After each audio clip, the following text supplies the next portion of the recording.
dos trabalhos ao deputado Dr. Hércules, proponente dessa palestra, dessa fala da nossa classe.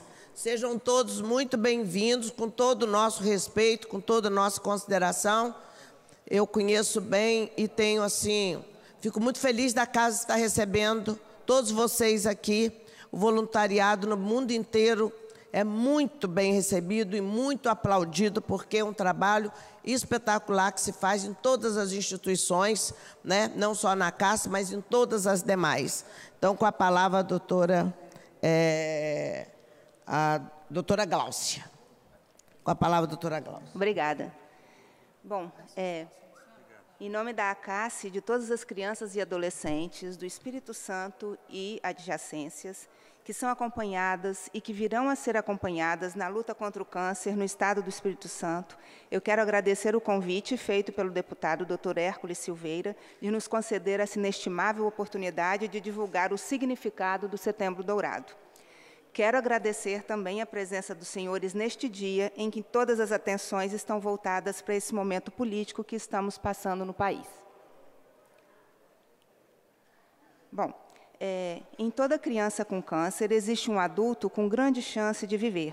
Com esse lema, o Setembro Dourado visa conscientizar a população para a importância do diagnóstico precoce do câncer em crianças e adolescentes.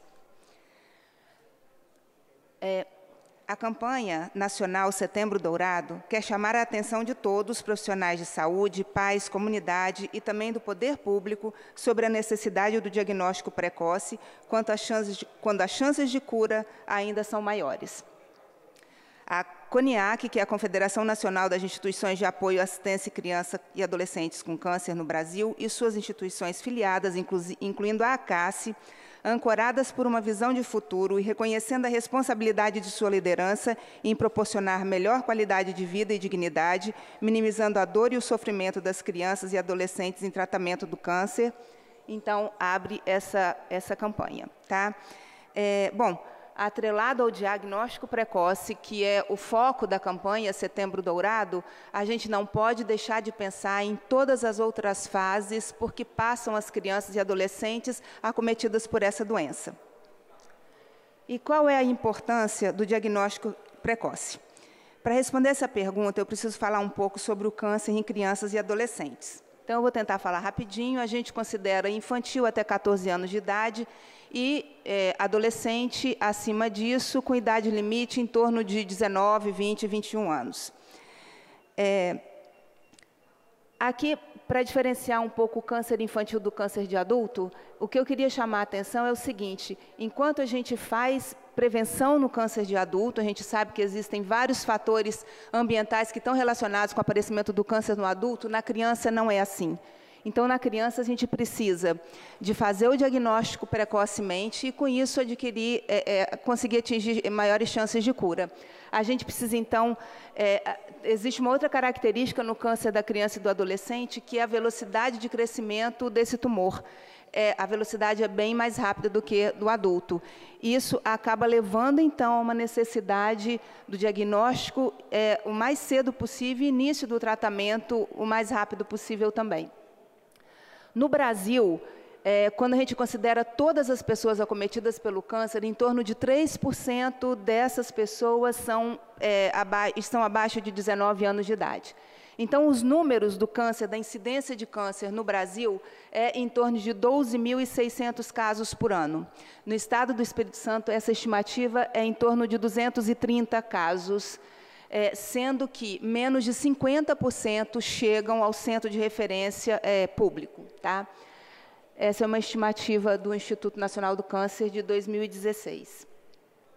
Bom, apesar de serem poucos casos, né, 230 casos no Estado, a gente tem que levar em conta que acaba adquirindo uma importância epidemiológica porque o câncer ele é a primeira causa de mortalidade nessa faixa etária, nas crianças de 1 até 19 anos de idade.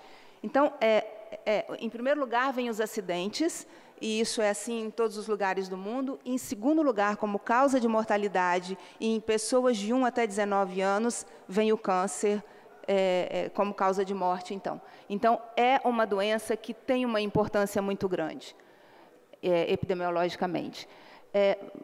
Em relação à sobrevida do câncer, para conceituar a sobrevida, então, estatisticamente, quantas pessoas estão vivas 5 anos depois de ter sido dado o diagnóstico? Então, a sobrevida, quando a gente fala em sobrevida de 80%, significa que, no final de 5 anos depois do diagnóstico, 80% das pessoas estarão vivas. E, em criança, tratadas de câncer, a gente pode considerar isso cura. Só que, quando a gente fala em cura, a gente tem que pensar na qualidade de vida que essas pessoas vão ter. Então, não é pura e simplesmente eliminar a doença. A gente tem que ver o que aquela doença e o seu tratamento fizeram para o futuro dessa criança, e a gente tem que prevenir o máximo possível as sequelas que podem ficar. Assim, eu estou trazendo um pouquinho de números de sobrevida do mundo, tá? Então, na Europa, né, o Eurocare é um serviço que faz a estatística do câncer nos países da Europa. Então, na década de 80, a sobrevida do câncer, em abaixo de 15 anos, ela era em torno de 65%. Depois, isso foi avançando, então, a gente, no ano de 2000, 2002, estudos mostraram que a sobrevida era acima de 80%. Tá? Então, assim, melhorou bastante. Nos Estados Unidos, na década de 70, era um pouco acima de 60%. E agora já chega também acima de 80%. Na Índia, para a gente comparar, que é um país de terceiro mundo, é em torno de 40%. E no Brasil, como é que é isso? No Brasil, a gente não tem muita estatística, a gente encontra muito pouco literatura que fala sobre isso, mas eu queria chamar a atenção que aonde que nós estamos, né? Então, a nossa sobrevida de 59% no hospital infantil, esse foi um estudo que acabou em 2012, em crianças que chegaram de 2000 até 2004, essas crianças tiveram uma sobrevida de 59%. Então, se a gente for ver, para o Brasil está bom demais, né? Porque a gente vai ver, o INCA, ele publicou que 47% é a sobrevida do câncer de crianças no Brasil. Nós, no hospital infantil, a nossa sobrevida é em torno de 59%. Se a gente for comparar com estatísticas de países de primeiro mundo, a gente vai ver que nós estamos aonde os Estados Unidos estavam na década de 70. Então, a gente precisa fazer alguma coisa para mudar isso. Então, a gente já viu que o câncer infanto-juvenil é uma doença que tem um alto potencial de cura e que, nos países onde a coisa é feita direita, né, a gente consegue ter mais de 80% de sobrevida nessas crianças. Bom, estudos mostram, então, o que é que leva ao desfecho ruim. Então, é o atraso no diagnóstico, tratamentos inadequados. Então, não basta só dar o diagnóstico, tem que dar o diagnóstico, tem que ser precoce e tem que começar o mais rápido possível o tratamento. Outra coisa é a baixa inclusão dos pacientes em protocolos de pesquisa, problemas sociais que contribuem para o aumento da mortalidade. E o que a gente vai fazer para aumentar a sobrevida? Aqui é uma sequência de eventos até que é o desenrolar, né, de um câncer. Então, em primeiro lugar, tem o início biológico, e como eu falei, a gente não consegue fazer prevenção do câncer na criança e no adolescente. No adulto, sim, mas na criança, não. É óbvio que a gente precisa educar as nossas crianças também para que evitem, né, o câncer de adulto. Bom, o que a gente tem que enfatizar, então, na criança e no adolescente é o diagnóstico precoce. Então, é a detecção de sinais e sintomas clínicos nas fases iniciais da doença, onde a carga da doença ainda é pequena e a gente consegue melhores resultados no tratamento. E, sem dúvida nenhuma, seguindo adiante, né, depois do diagnóstico, a gente tem que oferecer um tratamento ideal, cuidados paliativos para aquelas crianças que não tiverem chances de cura e acompanhar pós-cura até a vida adulta dessas pessoas. Tá? Bom, aí tem um problema, né? Os sinais e sintomas do câncer na criança e no adolescente, eles são imprecisos, eles são confundidos com doenças que são muito mais comuns nessa faixa etária. Então, o pediatra não vai pensar no câncer na primeira vez que examina a criança, na maioria das vezes, né?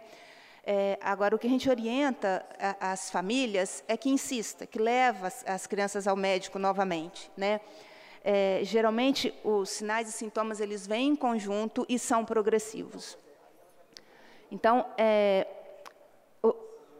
voltando àquela sequência, né, de eventos, a gente, então, precisa enfatizar a necessidade do diagnóstico precoce e a gente tem que ver quais são os atores que estão envolvidos no diagnóstico precoce. Então, são os pais, é a comunidade, é o sistema de saúde, é a sociedade civil. Aqui é um estudo que foi feito no Chile e eles mostram claramente o que acontece quando as crianças chegam em estadio mais avançado. Então, a sobrevida ela cai demais, né? Então, um sarcoma de partes moles, quando chega em estados iniciais, tem mais de 80% de sobrevida. Ao passo que, quando chega avançado, cai bastante. E assim em todas as outras doenças. Bom, em relação à maneira como essas doenças, como essas crianças chegam nos serviços, no Brasil existem 2 estudos, como eu falei, no Brasil tem poucos estudos, a gente tem pouca literatura para poder ter esses dados mais consistentes, mas 2 estudos no Brasil mostraram que 50% das crianças que chegaram naqueles serviços já estavam com a doença avançada. No hospital infantil, no estudo que nós fizemos, 66% chegaram com doença avançada. Então, a gente precisa fazer alguma coisa, né, para que essas crianças cheguem mais rapidamente no hospital. Isso aí é um outro estudo que foi feito, que, mais uma vez, enfatizou a necessidade de diagnóstico precoce, de um tratamento efetivo, para que essas crianças tivessem menor morbidade, que é o quê? Menos sequelas, né, ao longo da vida toda, e uma menor mortalidade e uma sobrevida melhor. Então, em alguns pontos a gente consegue atuar. Por exemplo, na extensão da doença. Na extensão da doença, a gente vai atuar como? A gente vai atuar na educação das pessoas, na educação do atendimento primário para que essas crianças cheguem o mais rápido possível no hospital. E depois, assim que as crianças chegarem, a gente vai precisar oferecer para eles as melhores condições de tratamento. Bom, em relação a programas para diagnóstico precoce, há alguns anos atrás, a CASSE, com a ajuda do Instituto Ronald McDonald, fez um projeto e nós saímos capacitando o pessoal da saúde da família para o diagnóstico precoce. Infelizmente, esse projeto foi abortado porque nós não tivemos condições de seguir em frente. Mas é um projeto lindo que deveria, sim, ser reativado. Bom, o cuidado, então, depende de várias coisas. Não se trata câncer de criança só com quimioterapia. A gente precisa de muita coisa, né? Nós precisamos de um UNACOM, né? Nós precisamos de apoio social, né? Como o Dr. Hércules falou, ele já visitou a CASSE e ele viu o apoio social que essas pessoas recebem. Mas eu queria fazer um convite aqui a todos os deputados, que a CASSE é linda. E a CASSE não basta, né? Vocês precisam visitar o hospital infantil. O hospital infantil é uma realidade completamente diferente da CASSE. É no hospital infantil que vocês precisam atuar. E é pelo hospital infantil, por melhores condições de tratamento dessas crianças que eu peço a ajuda a vocês. Bom, nós somos um UNACOM. Obrigada. Doutora Glaucia, só enquanto a senhora recupera um pouco da emoção, eu quero agradecer a presença do deputado Anivaldo dos Anjos, deputado Amaro Neto, deputado Dr. Hudson Leal, doutor Rafael Favato, que está aqui, que é médico também, pelo menos 3 médicos, e os outros que não são médicos, mas também estão muito interessados nessa questão. O deputado Anivaldo ter sido um baluarte aqui na defesa do direito das pessoas, e o deputado Amaro Neto também, nem se fala, até quando ainda podia desenvolver no seu programa de televisão a luta por uma saúde pública melhor. A senhora falou sobre o Hospital Infantil Nossa Senhora da Glória. Eu já fui diretor lá há 2 anos, 80 e 81. Conheço bem Nélio, inclusive, nosso diretor, meu amigo. Nós estamos com um sonho, né, Marizilda, para que o Hospital Jesus Menino, ele, ou seja ali o hospital, nós estamos pedir ao governador diretamente, o secretário da Saúde, o antigo Jesus Menino, para quem não sabe, quando você sobe a ladeira Mera Ubirajara, à direita funcionou um hospital infantil muitos anos ali. Está fechado. E o sonho da Cássio hoje, ou é ali um hospital infantil, transformar um hospital infantil para câncer de criança, ou então transferir a administração do Hospital Infantil Nossa Senhora agora para ali e ampliar as enfermarias com atenção melhor para as crianças com câncer. Então, esse pedido também já fizemos ao governador, nós estamos nessa luta. Eu quero lembrar também, enquanto a senhora recupera melhor, sobre o bazar, que eu já fiz vários apelos aqui, o bazar lá da Cássia, né? Que é uma forma de ajudar também. Então, são as ações que os deputados, que a população precisa conhecer. As crianças que estão visitando a gente aqui, é bom que a gente dirija as crianças também, porque câncer infantil, um câncer numa criança em casa desestabiliza não só as pessoas de casa, mas a família inteira, alguns vizinhos que sensibilizam com essa questão. Então, na verdade, é preciso que o poder público, é preciso que os políticos tenham mais atenção com a nossa Cássia. Então, doutora Gáucia, agora, por favor, pode continuar. Tá, eu agradeço. Bom, então, voltando, né, a gente precisa de muitas e muitas coisas para conseguir que essas crianças tenham resultados melhores nos tratamentos. Então, aqui existe o apoio social, sem ele é impossível tratar quase que 90% dessas crianças, né? Essas famílias precisam do apoio da ACACE. O Hospital Infantil, ele é um NACOM, mas ele está prestes a perder esse credenciamento porque ele não atende às exigências ministeriais. Então, justamente por causa de várias irregularidades que existem lá, né?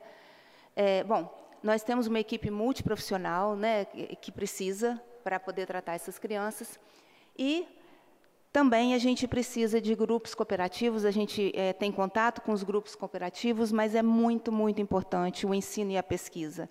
E a gente precisa participar dos protocolos, dos ensaios clínicos dos grupos cooperativos e multicêntricos do Brasil e do mundo.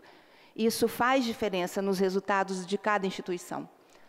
Bom, o Hospital Infantil, então, é um hospital público, pediátrico, é uma referência de urgência e emergência, recebe crianças e adolescentes até 18 anos, é o único hospital infantil público terciário do Estado, tem um ambulatório de especialidades, ele está numa localização estratégica. Leitos para internação, nós temos 146, leitos de CTI, só 6, para o Estado do Espírito Santo inteiro. Então, nós não temos leito de CTI quando a gente precisa. Bom, a unidade de oncologia, então, neste ano, está fazendo 30 anos de existência, né? E isso precisa ser comemorado. É o único NACOM público do Estado do Espírito Santo. E os governantes precisam ter um olho diferenciado para a gente, porque nós somos o único NACOM, né? É o único centro de referência público do Estado para tratamento do câncer em crianças e adolescentes. É o único, nós somos os únicos. Ninguém mais trata de câncer pelo SUS no Estado do Espírito Santo, somente nós. E nós estamos num estado lastimável. Estar num hospital com várias especialidades possibilita a otimização de RH, tecnologias e materiais, mas a unidade de oncologia ela precisa de adequação na portaria ministerial, né? Enfim, várias normas que precisam ser cumpridas e não estão sendo. Recebe o apoio da ACACE e a gente precisa lembrar que a adequação às normas ministeriais, elas vão beneficiar todos os setores do hospital. Então, se a gente melhora a oncologia do hospital infantil, obviamente nós vamos melhorar todas as outras clínicas. Os pontos fracos, então, a estrutura hospitalar inadequada aos critérios exigidos pelas portarias ministeriais, área física insuficiente para contemplar os serviços necessários, para garantir atendimento adequado a crianças e adolescentes e familiares, para proporcionar privacidade adequada em muitos aspectos. Eu não quis trazer fotos aqui, as fotos seriam chocantes, mas eu acho que eu não preciso disso. Eu gostaria que vocês fossem lá ver realmente. Ficam 6 crianças numa mesma enfermaria, compartilhando de todas as experiências ruins e boas também, mas assim, não tem privacidade. Se a gente precisa dar uma notícia ruim para uma família, a gente fala na frente de todo mundo. Enfim, realmente a estrutura física nossa é muito ruim. Então, a gente precisa também de área física para garantir o cumprimento da agenda de protocolos de tratamento. Olha o que acontece. A gente tem um protocolo de tratamento que a gente segue direitinho e muitas vezes a criança tem condições clínicas e condições hematológicas de fazer a quimioterapia, mas não pode seguir em frente porque não tem vaga para internar para fazer aquele bloco de quimioterapia. Então, a criança atrasa o tratamento e isso acaba colocando em risco o sucesso do tratamento dela. Baixa oferta de leitos no CTI para atendimento com casos graves, como eu falei, só tem 6 leitos, então é muito frequente a gente ter respiradores na nossa enfermaria, então tem uma criança bem de um lado e tem uma criança no respirador sedada do lado dela. Isso é muito comum, inclusive hoje lá existe essa situação. Inexistência de unidade de cuidados semi-intensivos, equipamentos imobiliários sucateados, manutenção predial e equipamentos deficientes ou inexistentes. Não tem manutenção, não tem manutenção preventiva. Unidade de hemoterapia é arcaica, então é com muita frequência que falta plaquetas, que falta hemácias, que falta hemoderivados para transfundir essas crianças nas necessidades dela. Alguns exames são realizados fora da unidade hospitalar, acarretando um transtorno no transporte dessas crianças e até um custo maior, que às vezes precisa de UTI móvel, que é caríssima para levar uma criança do hospital infantil para fazer uma ressonância e voltar para o hospital. Tecnologia de informação deficiente. Eu estou acabando. Bom, as consequências dos pontos fracos, então, maior sofrimento físico e emocional dos pacientes e dos seus familiares, baixo registro de dados de produções científicas, a gente não consegue fazer isso, índice de infecção hospitalar elevado, longa permanência em leito devido às condições estruturais e às complicações por causa disso, desmotivação dos profissionais face às condições de trabalho oferecidas e maior probabilidade de insucesso do tratamento. Então, menor sobrevida, maior mortalidade. E os pontos fortes? Nós temos muita coisa boa também, né? Disponibilidade de recursos para exames de alta complexidade, medicamentos de alto custo, entre outros, grande confiança da população para atendimento dos seus filhos. E essas referências se concretizam mais por esforço dos profissionais do que efetivamente pelas políticas públicas.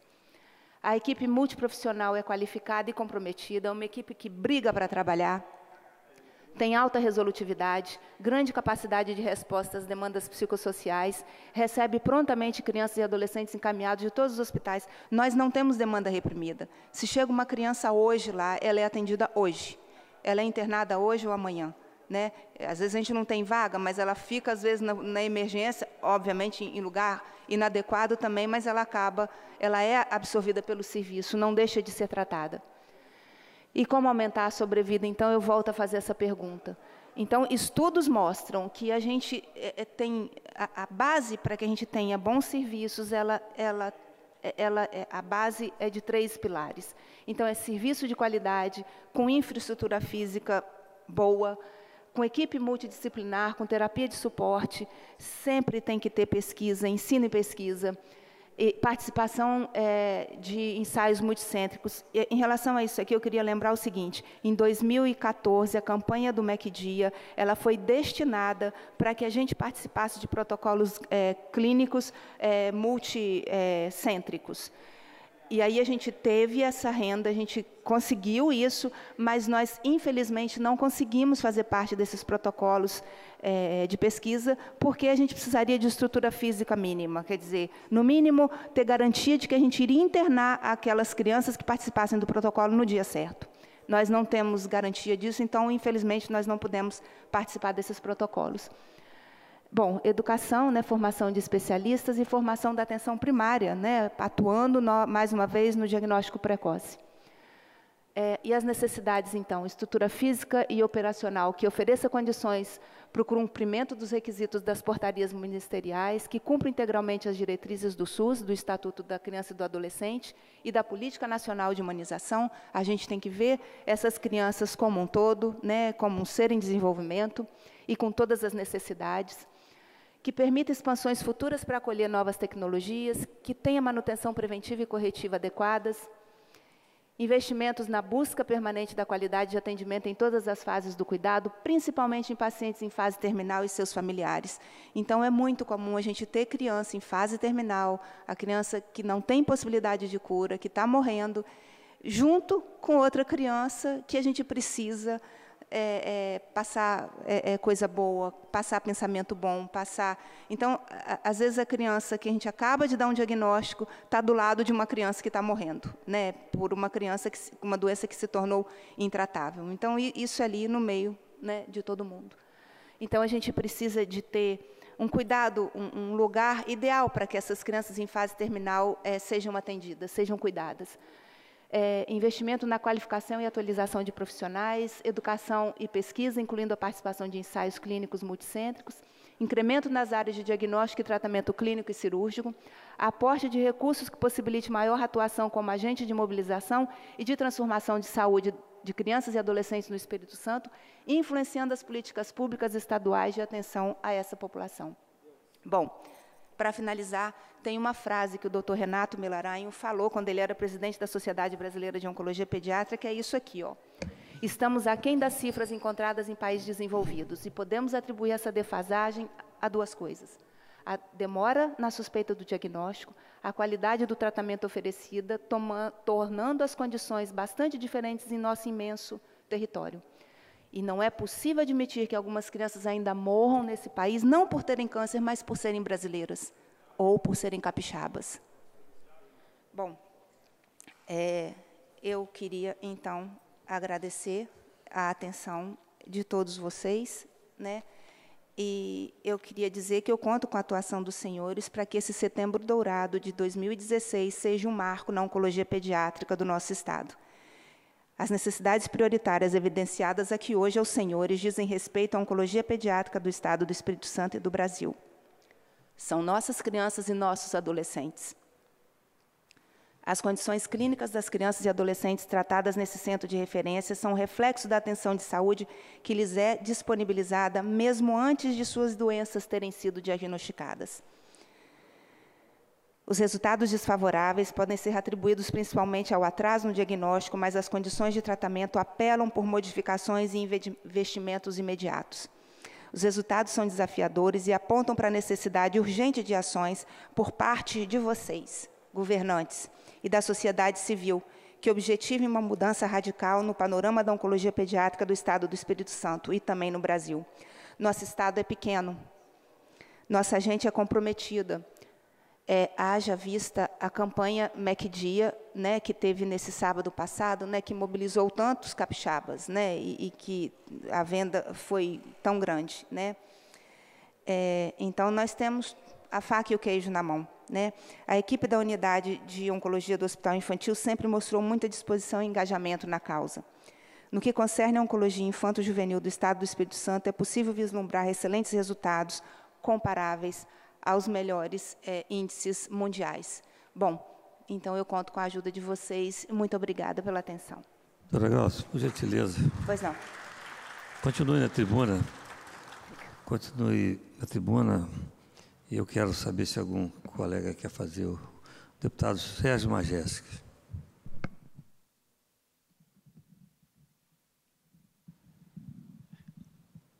Na verdade, obrigado, doutor Hércules.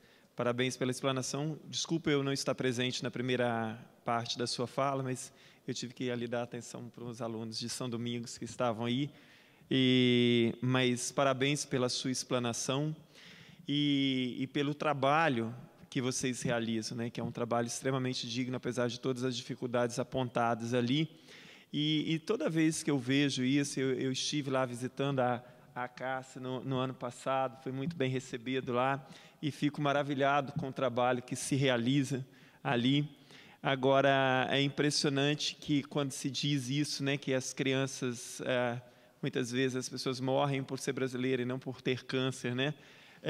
E isso é muito significativo e forte. E até porque a gente sabe que dinheiro não falta, né? O que falta é o bom uso do dinheiro. E isso é que a gente tem que trabalhar muito como parlamentar, como cidadão também, para que o dinheiro chegue a quem precisa e que ele seja muito bem utilizado, porque não falta dinheiro. Agora, toda a questão de tudo que hoje se pede e tal, é a crise, tem dinheiro, tem que cortar, mas aquilo que pode ser cortado, ninguém corta, né? E viabilizar o dinheiro para o caminho certo, também há um esforço mínimo nesse sentido. Então, é mais no sentido mesmo de parabenizá-la pela explanação, de pedir desculpa por não estar aqui no primeiro momento da sua fala, e me colocar à disposição para estar contribuindo no que for possível e preciso. Obrigado, sua ajuda é muito bem-vinda. Deputado Sérgio Majeste, obrigado. Mas aproveitar a oportunidade, então, Vossa Excelência quer ajudar e os demais deputados poderão destinar emendas para a CASSE, né, da verba pessoal, que é interessante. De 2008 até 2016, da minha verba pessoal, eu doei R$175 mil para a CASSE, mas é muito pouco ainda, nós precisamos muito mais. Os 30 deputados ajudarem a CASSE. E também estamos distribuindo aqui a lei, que é da minha autoria, que institui o dia do Setembro Dourado, né? Nós temos Setembro Verde, que é doação de órgão, Setembro Dourado, combate ao câncer infantil, e também, agora já estamos trabalhando com o Setembro Amarelo, que é prevenção de suicídio, que pouca gente sabe, mas existe uma quantidade enorme de suicídio que a gente pode trabalhar na prevenção do suicídio. Com a palavra, então, do Dr. Hudson Leal, que é médico também, com certeza destinará grande parte da verba dele para a CASSE. Bom dia, parabéns pela apresentação. Conheço o Hospital Infantil, não igual ao Dr. Ecos, pelo tempo, 1981, mas estou no Hospital Infantil desde 1992. Fui funcionário, agora presto serviço. Gláucia, o maior patrimônio do Hospital Infantil são os profissionais que ali trabalham. Ali todos trabalham com muito amor, você pode ter certeza. Eu sou testemunho do que você fala, o empenho da CASSE, parabéns à CASSE, a todos aqui que estão aqui presentes. O conforto para a família, a gente sabe que não é só os pacientes que precisam que vão ali. A gente vê muitos pacientes que vão no hospital, doutor Hércules, que tem plano de saúde, o plano de saúde demora e vão ser tratados no hospital público. Que na hora que a doença vem, quando um pai tem um diagnóstico de um filho, e vocês atendem todos da mesma maneira. Apesar de ter algumas críticas, os convênios, esses convênios que fazem aí, que não dá direito a nada, só a consulta, e depois coloca isso lá no hospital infantil. Mas o grande problema é o que acontece. O que está sendo feito de coisa pública? O que o governo está fazendo de uma maneira para o hospital infantil? Nada, nada. Você chega ali naquele pronto-socorro, você é testemunha, igual eu, ali num espaço menor do que esse aqui da Assembleia, muito menor, chega-se a ficar 80 a 100 crianças. Já teve época que teve 80 crianças ali no hospital infantil, num espaço mínimo, crianças com infecção, que podem passar para outras crianças, com outros que não têm nada, um trauma, e com os pais, que têm direito a um acompanhante. Chega-se a ficar 150 pessoas no lugar. O Dr. Ecos falou do Hospital Jesus Menino, que dava um suporte. O Estado comprou aquele hospital, e o que fizeram? Olha a destinação do dinheiro público. Nada. Aquele hospital virou depósito. Então, assim, tem que ter políticas públicas, sim. Então, parabéns, e o grande patrimônio são os profissionais ali, todos os profissionais, médicos, fisioterapeuta, psicólogo. E aqui vai um grande abraço com um grande gestor daquele hospital, que é o Dr. Nélio. Sou testemunha do trabalho dele. Parabéns. E, assim, a verba, a emenda, vou destinar a emenda, depois você me cobra, tá, o pessoal da casa, para mandar a emenda, que é muita gente pedindo emenda, pode ir no meu gabinete. Parabéns. Obrigada. Doutor Rafael também vai falar, é médico, com certeza vai destinar grande parte da emenda dele para a CASSE, igual o Sérgio Majeste também já se comprometeu, então está ótimo. Pois não. Bom dia à Cássia, a explanação foi excelente. E, deputado, como nós fizemos ano passado com o Corpo de Bombeiros para criar o fundo para a defesa civil, sugiro que cada deputado doe pelo menos 30 mil, nós chegaremos a 900 mil reais para destinar à Cássia. Eu acho que uma emenda conjunta dos 30 deputados seria necessário para que nós... que 30 mil de um, 30 mil do outro, é pouco, não vai fazer diferença, mas 30 mil de cada deputado são 900 mil reais destinados à Cássia, que essa casa pode destinar até 30, 40 mil, 50 mil se for necessário, estou junto, estou dentro, para que nós realmente possamos fazer algo diferente pela Cássia, né? Que deixe de conversa e parte para a ação. Eu acho que aí sim nós teremos em torno de 1 milhão e pouco de reais, que para a Cássia ajudaria de forma significativa, botando todos os deputados ajudando dessa maneira. Conte comigo, com certeza, como médico, como parteiro, aprendi com o Dr. Hércules, que fez o parto de minha avó ainda na infância, e depois da minha mãe e o nosso, gostaria de agradecê-lo e deixá-lo como exemplo aí de parteiro no Estado do Espírito Santo, mas deixando a brincadeira de lado, o doutor Hércules é um companheiro, foi vereador junto comigo no município de Vila Velha, é uma enciclopédia aqui dentro, sabe tudo sobre o regimento da casa, como sabia também do município de Vila Velha, e com certeza nós combatemos o bom combate juntos em prol do Estado do Espírito Santo, está fazendo um excelente trabalho na frente da Comissão de Saúde, e a Cássia, que já conheço, né, estou à disposição para visitá-la novamente e destinar a emenda parlamentar, se necessário for, assim que, a partir de outubro, quando nós estaremos planejando 50 mil, vamos fazer o compromisso, 50 mil? Compromisso, 50 mil de cada parlamentar. Né? Aí eu acho que dá 1,5 milhão de reais e vai fazer algo diferente para a Cássia. Com certeza que aí poderá investir em equipamentos, investir em melhorias para as crianças que tanto precisam e mudar um pouco a realidade que a senhora explanou aqui neste momento. Bom dia, obrigado. Contem com o deputado Rafael Favato. Obrigado, Edson. Bem, obrigado, deputado Amaro Neto. Deputado Amaro Neto, no programa, quando ele podia ainda falar na televisão, hoje, por força da lei eleitoral, ele não pode falar lá, mas aqui ele pode. Ele tem um trabalho também interessante com relação ao Espírito Santo Solidário, que faz campanha exatamente para amparar essas ONGs, que nós temos que olhar muito bem pelo terceiro setor, que nós faremos aqui um seminário sobre o terceiro setor, e com certeza a Cássia está incluída nesse terceiro setor. Pois não, deputado Amaro Neto. Doutor Hércules, obrigado pelas palavras. A TV Vitória, ela buscou, através da Rede Vitória, encampar algumas campanhas através do Espírito Santo Solidário. Eu, como membro da emissora apresentadora, a gente sempre acompanhou também o trabalho da Cássia. Eu não gosto de fazer publicidade de questão de emenda. Nós destinamos também uma parte da nossa emenda para a Cássia.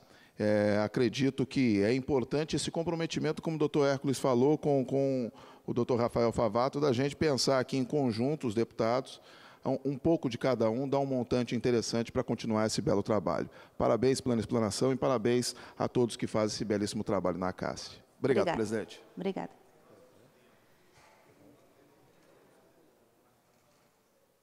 Quer falar? O deputado Anivaldo dos Anjos, o deputado Judevan Fernandes também já se comprometeram em ajudar a Cássia. Muito bem, eu quero lembrar, doutora Glaucia, eu vou já, o doutor Udes está aqui, que é da nossa Comissão de Saúde, nós vamos requerer uma audiência. Logo no início do primeiro mandato aqui, eu fiz uma audiência pública lá dentro do Hospital Infantil, no auditório, sobre as condições do hospital. E, na verdade, passaram-se quase 10 anos e pouca coisa foi feita mesmo, né? E os governantes, o país que não cuida das suas crianças, é um país muito cruel, muito atrasado.